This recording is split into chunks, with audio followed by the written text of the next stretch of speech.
Present మనతో Ganesh master తెచ్చుకుందాం. నమస్తే సార్. హాయ్ అండి, ఫైన్ ఫైన్. సార్ ఇప్పుడు పవన్ కళ్యాణ్ గారి గురించి ఏం చెప్తారు?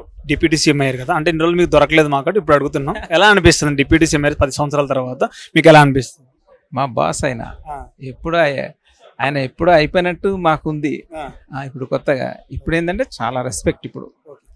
అంటే అందరూ ప్రచారానికి వెళ్ళారు కానీ మీరు ఒక్కరు వెళ్ళలేదు. చాలా అభిమాని మీరు సార్కి, మీరు ఒక్కరు వెళ్ళలేదని చాలా మంది అంటా ఉన్నారు. మీరు వాటికి ఏం చెప్తారు? మేము వెళ్ళడానికి ఇది కాదు. మేము ఒక దగ్గర ఉండి సార్ గురించి దేవుడితో ప్రేయర్ చేస్తూ ఉన్నాం.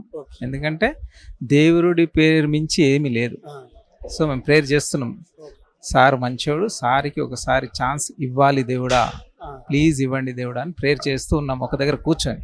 అవన్నీ మనసుతో చేసేటి, అందరికి చెప్పేటి కావాలి. సో మేము ఎక్కడ చేసాం, ఏం చేసాం అనేది మా మనసుకు తెలుసు. ఎందుకంటే మేము సార్ని ఎప్పుడు ఇక్కడ పెట్టుకున్నాం. సో మేము అంటే అందరు ఒక్కొక్కరు ఒక్కొక్కలా చేస్తారు. మేము ఒక దగ్గర కూర్చొని ప్రేయర్ చేసాం. ఆ టైంలో ప్రేయర్ చేసాం మేము. ఆ ప్రేయర్ దేవుడు విన్నాడు, గెలిపించాడు. సార్ నిజాయితీ పరుడు కాబట్టి గెలిచాడు. ఫస్ట్ థింగ్ అది. అయితే ఓజీ సినిమాలో ఏమన్నా మీది డ్యాన్స్ కోరియోగ్రాఫర్ ఉండబోతున్నా పవన్ కళ్యాణ్ గారిది ఏమన్నా? ఉంటాయండి, పాటలు ఉంటే డెఫినెట్గా ఉంటాయి.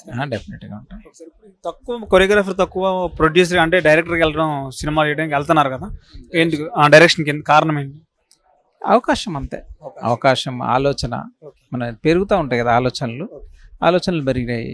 సడన్గా అడిగారు చేస్తారా సార్ అన్న, చేద్దాం. కథ కుదిరింది, అన్ని కుదిరని వెళ్తున్నాం. జానీ మాస్టర్ గారికి ఈ మధ్యన 17th నేషనల్ అవార్డు వచ్చినప్పుడు మీ ఫీల్ ఏంటి సార్? మన తెలుగు వాళ్ళకి వచ్చింది కదా కాబట్టి. హ్యాపీ, చాలా హ్యాపీ, గర్వకారణంగా ఉంది చాలా. ఎందుకంటే మా తెలుగులో ఫస్ట్ నేషనల్ అవార్డు వచ్చింది జానీ మాస్టర్ గారికి. So special thanks to Jani master. And మా యూనియన్ నుంచి, మా తెలుగు ఇండస్ట్రీ తరఫు నుంచి నేను జానీ మాస్టర్కి స్పెషల్ థ్యాంక్స్ చెప్తున్నాను. And congratulations and God bless you. Okay sir. డీ ప్రేక్షకులకి ఏం చెప్తారండి? డీకి ఉన్న దేనికి లేదు బేస్, ప్రజెంట్ డీ ప్రేక్షకులకి ఏం చెప్తారు మరి? డీ ప్రేక్షకులు డీ చూడండి, అంతే. ఎంజాయ్ చేయండి చూస్తూ. చాలా బాగున్నాయి, కొత్త డ్యాన్స్లు వస్తున్నాయి, కొత్త క్రియేటర్స్ వస్తున్నారు, సూపర్ కొరియోగ్రాఫర్స్ ఉన్నారు, సూపర్ కంటెస్టెంట్లు ఉన్నారు. So enjoy. Thank you sir. Hi అండి, నేను మీ గబ్బర్ సింగ్ గణేష్ మాస్టర్ మాట్లాడుతాను. ప్లీజ్ అందరూ కూడా సువర్ణ మీడియాని సబ్స్క్రైబ్ చేయండి, షేర్ చేయండి. ప్లీజ్ దీన్ని ముందుకు తీసుకెళ్ళండి. Thank you very much.